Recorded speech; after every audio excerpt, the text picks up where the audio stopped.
Disclaimer juga, aku bukan ada niat menjelekkan LPK Indonesia atau perusahaan di Jepang, nggak ada. Ini cuma berbagi pengalaman nyata aja untuk teman-teman yang ada di Indonesia yang mau datang ke Jepang sebagai pemagang, agar bisa pintar-pintar pilih job, agar bisa lebih berhati-hati, jangan ambil sembarangan job.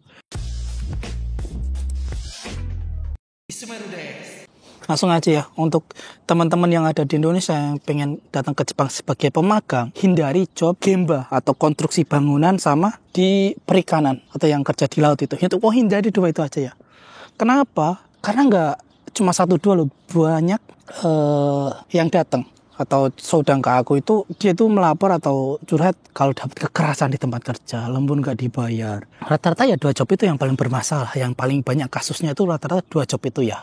Disclaimer juga, aku bukan ada niat menjelekkan LPK Indonesia atau perusahaan di Jepang, nggak ada. Ini cuma berbagi pengalaman nyata aja untuk teman-teman yang ada di Indonesia yang mau datang ke Jepang sebagai pemagang, agar bisa pintar-pintar pilih job, agar bisa lebih berhati-hati, jangan ambil sembarangan job, jangan kemakan omongan apa. Yang penting teko konose itu omongan orang-orang yang hatinya jahat itu. Yang ngomong kayak gitu tuh yang orang-orang yang cuma orientasinya cuma uang aja, dapat cuan gitu aja. Jahat banget itu. Ada kok. Salah satu LPK itu aku pernah lihat konten itu yang di guru dari LPK-nya cowok, si calon pekerjaan itu cewek. Pokoknya nawarin kerjanya adanya kayak di Gemba Topi kalau nggak salah. Kalau salah sorry ya, maaf ya. Pokoknya intinya di Gemba. Nah sensei itu bilang, ada job ini mau nggak? Mau sensei, gini-gini si cowoknya, si ceweknya, sorry, dingin.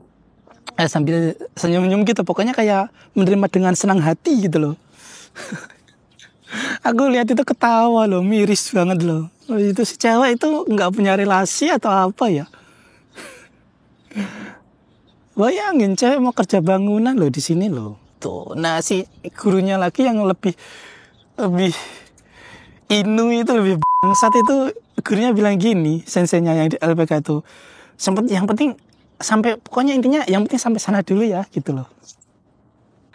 Itu omongan orang yang hatinya itu kayak gitu itu. Bener, jangan pernah kemakan sama omongan itu. Yang penting sampai sana, yang penting sampai Jepang dulu, itu omongan orang yang hatinya gitu itu. Mereka yang orientasinya cuma uang. Yang penting kamu cepat berangkat, aku dapat uang, kayak gitu. Jangan ya, aku miris banget lihat konten itu. Karena apa? Dunia kerja di Jepang itu keras. Kalau kalian salah ambil langkah. Nah, sebenarnya ada juga alasan kenapa kok perusahaan di tempat kerja ada kekerasan atau apa. Yang pertama mungkin si pemagangnya kurang cepat memahami atau bahasanya kurang lah, diajak ngomong kurang lancar atau kurang nyambung lah. Tuh. Yang kedua emang tabiat orang perusahaannya kayak gitu. Mau kamu pinter bahasa pun kalau tabiatnya kayak gitu ya kayak gitu, nggak bisa dirubah. Buat kesalahan sedikit langsung dipukul, ada. Contoh yang di video podcast itu, jangan tonton lagi ya nanti ya. Yang belum nonton di podcast yang ini, itu narasumbernya kan Mas Farid kan. Dia itu di job Gemba juga. Kalau misal alasan dia dapat kekerasan dari orang KS itu karena misal alasannya dari segi bahasa, otomatis misal pun pindah KS yang lain, bisa aja dapat perlakuan yang sama kan, karena bahasa belum bisa. Tapi setelah dapat kekerasan di tempat kerja, dipukul sampai bonyok loh. Ada yang mau, ngeri loh kalau tak tampilin fotonya tapi kan nggak mau kan aku nampilin foto bekas ditonjok itu, memarnya gitu, nggak mau aku. Ada kok buktinya. Kalau misal alasan utamanya karena bahasanya kurang, otomatis pindah KSA pun dapat perlakuan sama kan, karena bahasanya kurang. Tapi setelah dapat kekerasan, berani melapor, pindah ke KSA yang lain, nyatanya bagus KSA-nya, nggak dapat perlakuan yang kasar. Padahal bahasa juga masih sama gitu loh, masih level bahasanya masih sama gitu loh, tapi nggak dapat perlakuan. Jadi alasannya apa? Karena tabiat dari orang perusahaannya emang kayak gitu. Senpai-senpainya juga dapat perlakuan yang sama gitu, kohainya juga dapat perlakuan sama. Untuk Mas Farid berani melapor gitu loh. Sebenarnya kenapa kok Mas Farid itu berani melapor? Dulu kan waktu sampai di sini di Jepang, pemagang kalau sampai Jepang itu kan 1 bulan disentakan. Nah dalam 1 bulan itu kan ada belajar bahasa lagi lah, namanya Nihongo Koshu ya. Nah dalam 1 bulan itu ada sesi 1 bulan sesi 1 hari yang namanya itu Hotei Jugyo atau pelajaran mengenai hukum-hukum bekerja dan hidup bersosial di Jepang. Nah aku menjadi salah satu penerjemah di situ ya. Aku jadi penerjemah di salah sentas tersebut. Aku bukan orang komiai, tapi di freelance itulah jadi penerjemah di situ.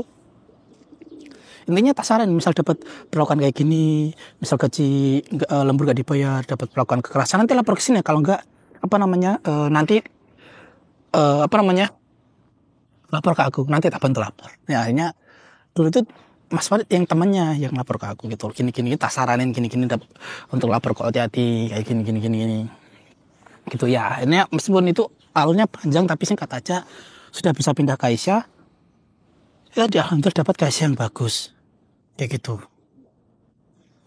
Jadi kan permasalahan utamanya bukan di bahasa kan, karena emang tabiatnya orang Aisyah, orang perusahaannya kayak gitu tuh, bukan menjelekkan ya, tapi emang tabiatnya mereka gitu, nggak semuanya. Jadi meskipun dapat perusahaan sekarang bagus, tapi kan perusahaan bagus di Jepang yang di job Gemba itu kan nggak banyak. Lebih banyak yang kasus kekerasan lah, kayak gitu.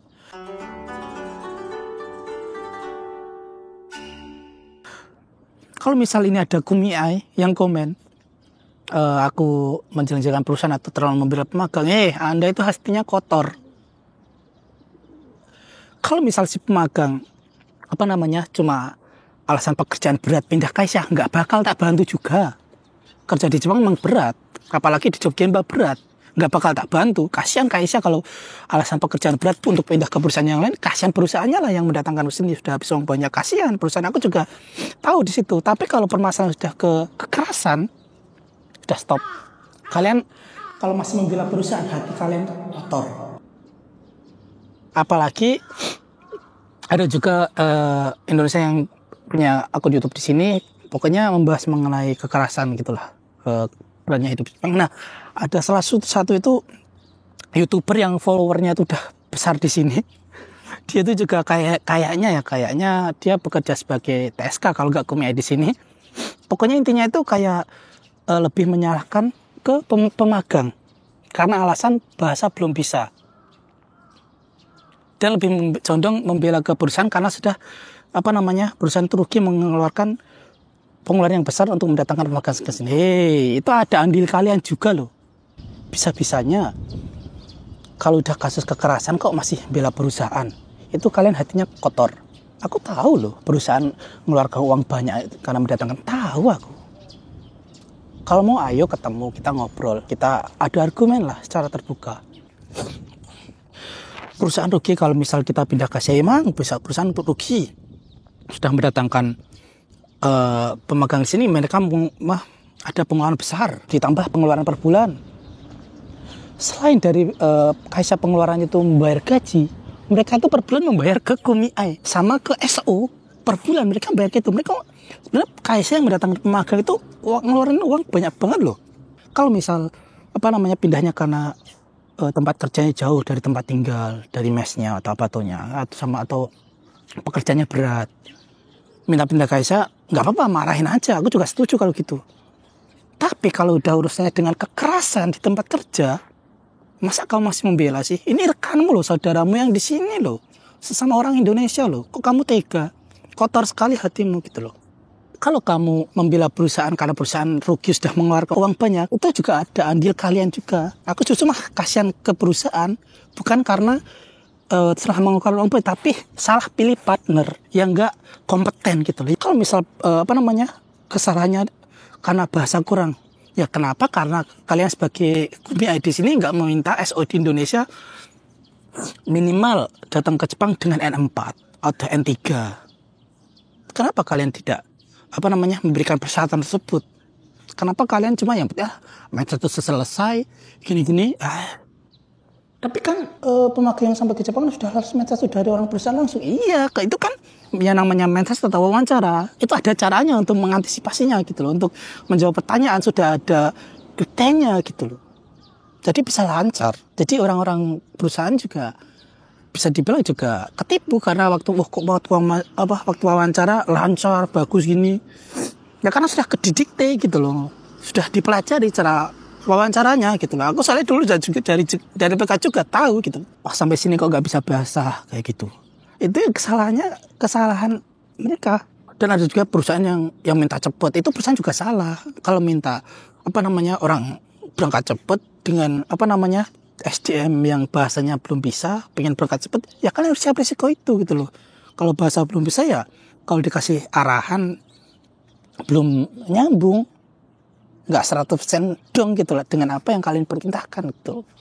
Kalian harus siap resiko itu gitu loh. Sampai sebagai kalau kalian partner yang profesional atau partner kompeten untuk perusahaan, kalian harus menyiapkan pekerja yang bagus, yang udah siap gitu loh. Di Indonesia misal dapat job di Topi ya, udah dapat pelatihan di Topi itu kayak apa aja kerjanya gini, dapat pelatihan secara langsung di Indonesia. Terus minimal bahasa kayak gini, sudah mempelajari kosakata mengenai Topi, harus hafal semuanya di Indonesia. Jadi setelah mereka sampai ke Jepang sudah siap dari segi bahasa juga, dari segi pekerjaan mereka seenggaknya sudah bisa meraba-raba gitu loh dari Indonesia. Oh nanti kerjaan gini kayak gitu.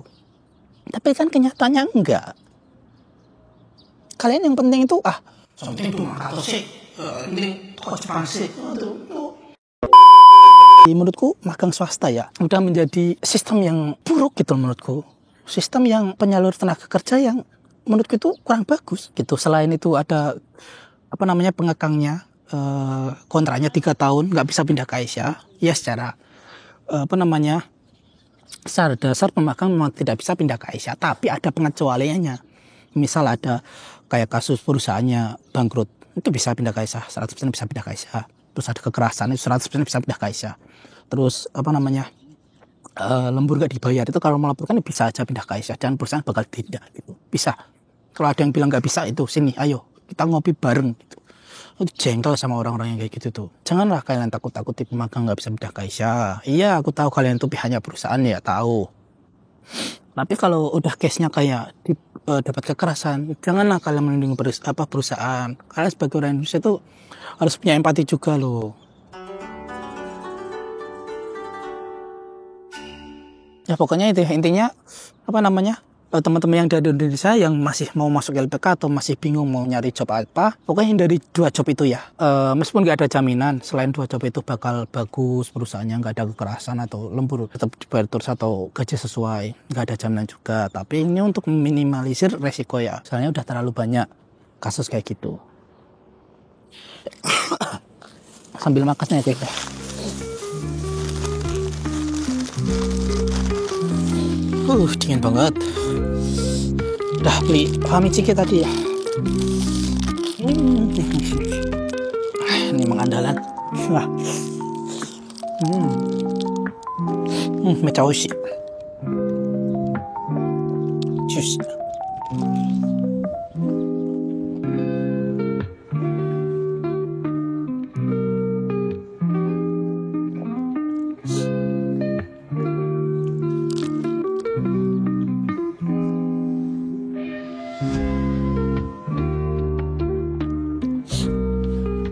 Nah, nanti ya sambil makan nggak apa ya?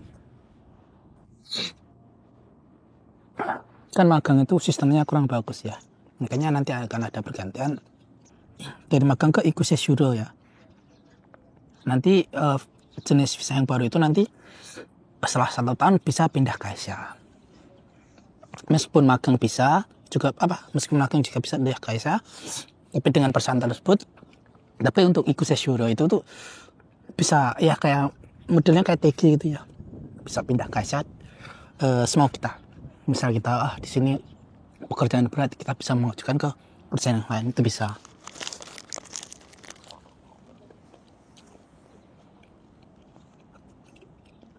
Kan udah diresmikan kan, tapi mulai eksekusinya kapan aku belum dapat info terbarunya. Kalau misal ada teman-teman yang lebih tahu bisa di kolom komentar ya, kita berbagi wawasan juga ya di sini ya.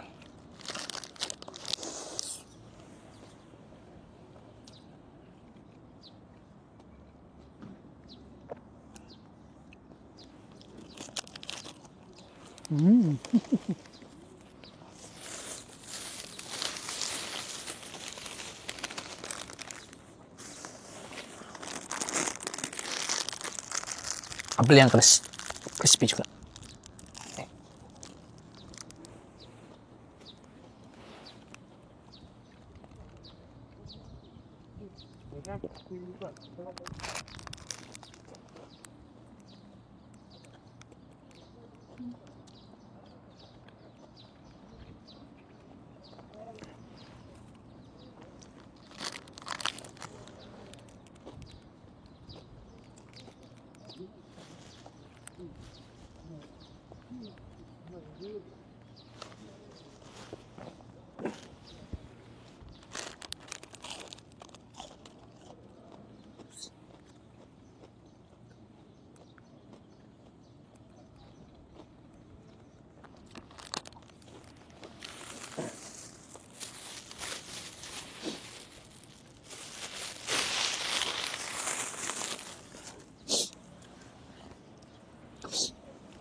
Pada datang lagi tuh burung darahnya. Karena aku tak makan. Sorry ya, nggak ngasih. Ya lanjut yang tadi ya. Ya intinya saranku ya, ini juga dari pengalaman teman-teman saudara-saudara kita yang di sini juga. Kalau magang hindari job itu ya. 2 job itu. Mohon. Meskipun nggak semuanya, tapi kan kita nggak tahu ya. Kita dapat perusahaan yang bagus apa enggaknya.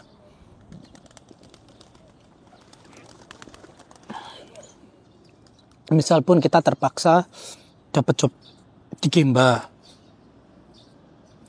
Kalau kita sudah adanya di LPK itu job Gemba, minimal kita tanya ke senpai yang udah kerja di sini di perusahaan tersebut, gimana perusahaannya kayak gitu. Kalau misalnya ada kekerasan atau dapat himbauan, jangan dari senpai itu jangan diambil. Pasti udah realita yang di sini. Meskipun dari pihak LPK udah bilangnya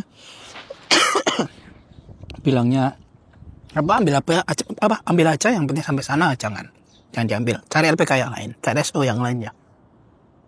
Itu kalau enggak kesini pakai 3 aja lah, ngambil N4 itu, belajar bahasa lagi, ngambil N4 ya. Meskipun N4 itu menurutku belum bisa ngomong, N4 baru level 4 itu nggak bisa ngomong menurutku, belum seberapa yang dipelajari gitu N4 itu, tapi ya masih lumayan lah untuk percakapan dasar, masih lumayan lah, maksudnya nggak terlalu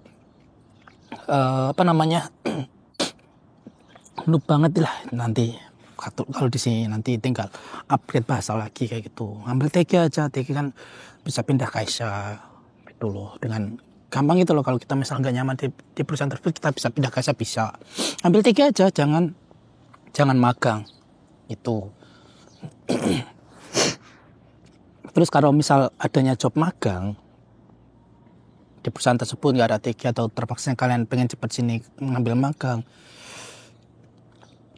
carilah LPK yang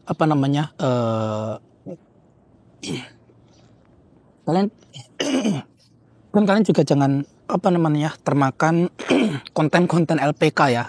Konten-konten yang di LPK itu pasti yang bagus-bagus aja, padahal di belakangnya sudah banyak banget yang dapat kekerasan. Itu curhat ke aku kayak gitu. Pengen tak ajak ke podcast, tapi ada yang banyak di Tokyo, di Fukuoka kayak gitu, di Niigata gitu, tapi kan itu kan jauh kan. Jadi ya nggak bisa lah ya, intinya bisa cuma curhat sama ngasih saran, nanti lapor ke sini rute alurnya gini gitu. Ya pokoknya inti dari video ini, bisa mungkin kalau kalian di sini itu datang sebagai pemagang, hindari 2 job itu ya, untuk meminimalisir resiko. Pokoknya itu aja lah. Sama belajar bahasa yang sungguh-sungguh di Indonesia. Bahasa Bahasa memang penting banget. Kalau kalian anggap aja dari Indonesia punya N3, ya meskipun nggak punya JLPT N3, tapi belajarnya sampai level N3 gitu loh. Kalian sudah belajar kosakata banyak kalau sampai level N3. Jadi saya jadi bekal lah. Misal pun kita dapat kekerasan dari orang Jepang di tempat kerja, kita bisa membela gitu loh, karena kita udah punya bekal bahasa gitu loh. Kita bisa bela diri. Kalau kita nggak bisa bahasa, dapat kelasnya ya kita nggak bisa bela diri. Orang Jepang itu juga playing victim gitu. Mereka tuh meskipun mereka yang bikin kesalahan, kalau kita nggak bisa bela diri, bisa aja tuh kesalahannya dilimpahkan ke kita gitu loh. Bisa loh. Tanya aja sampai kalian udah sampai sini gitu loh. Banyak kok, nggak cuma 1-2. Tuh. Ya intinya pokoknya videonya bukan untuk menjelekkan ya, tapi untuk edukasi, untuk memberi kalian fakta. Jangan udah terlalu banyak kalau konten kreator yang ngomong manisnya aja itu udah terlalu banyak. Jadi aku pengen sisi yang lainnya ya, kasih fakta biar kalian tidak salah langkah, tidak terjebak lah gitu. Karena kalian tujuan di sini tuh cari uang, ya cari uang ya kita harus sehat, selain sehat badan sehat mental kan gitu loh. Jadi biar tidak dapat perusahaan toksik atau yang buruk tadi. Pokoknya dari 2 itulah minimal tuh ya. Sama belajar bahasa yang sungguh-sungguh di Indonesia. Jangan yang penting sampai sini, jangan meremehkan bahasa. Jangan punya pikiran yang penting sampai ke Jepang dulu, jangan ya. Tuh. Ya, untuk sekian dulu ya. Kalau misal ada teman-teman yang tertarik lagi mengenai pembahasan ini, coba komen ya. Pengen pembahasan mengenai apa? Mengenai dunia kerja di Jepang ya. Gitu, nanti tak buatkan videonya lagi. Silahkan komen. Jangan lupa untuk subscribe ya teman-teman. Agar